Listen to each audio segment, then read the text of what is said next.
Hi hello வணக்கம் and welcome. இது நம்ம பிஸ்மி கிச்சன். இன்றைக்கி நம்ம சேனலில் சூப்பராக ஈஸியாக ஒரு முட்டை கொத்து தான் பார்க்க போகிறோம்.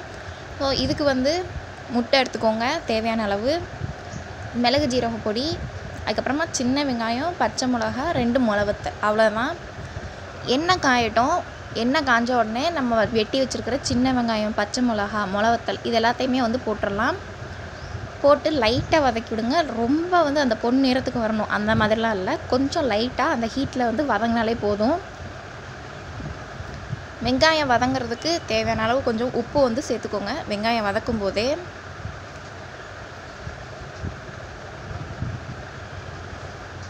எல்லாத்தையும் சேர்த்து நல்லா வதக்கி விடுங்க.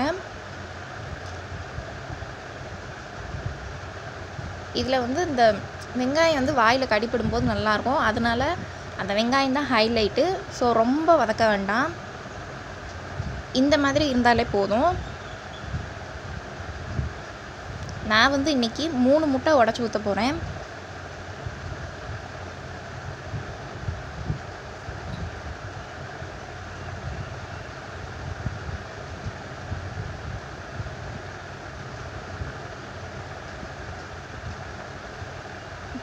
அவ்வளோதான். உங்களுக்கு எத்தனை முட்டை வேணுமோ சேர்த்துக்கலாம். முட்டைக்கு ஏற்ற அளவுக்கு வெங்காயம் நறுக்கி வச்சுக்கோங்க.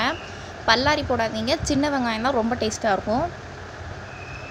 இந்த முட்டைக்கு தேவையான அளவு மிளகு ஜீரக பொடி போட்டுக்கோங்க. மிளகையும் ஜீரகத்தையும் மிக்சியில் போட்டு அரைச்சி ஒரு கிண்ணத்தில் வச்சுக்கோங்க. எப்போதுமே அஞ்சரை பெட்டியில் ஒரு கிண்ணத்தில் அதையுமே நீங்கள் வச்சுக்கோங்க எப்போதுமே. அவ்வளோதாங்க. எல்லாத்தையும் சேர்த்து நல்லா மிக்ஸ் பண்ணுங்கள். கொஞ்சம் மீடியம் ஃப்ளேம்லேயே வச்சு எல்லாமே செய்யுங்க, இல்லைனா முட்டை கருகிரும், கீழே சீக்கிரமாக அடி பிடிச்சிரும். சூப்பராக ரெடி ஆயிடுச்சு பார்த்தீங்களா?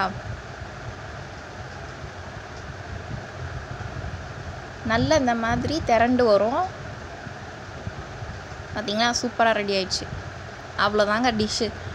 சாம்பார், ரசம் எல்லாத்துக்குமே இது ரொம்ப சூப்பராக இருக்கும். புளிக்குழம்புக்கு கூட இதெல்லாம் சைடிஷாக வச்சு சாப்பிட்லாம், சூப்பராக இருக்கும். பார்த்திங்களா? இன்றைக்கி ரசத்துக்கு கூட வச்சுருக்கேன்.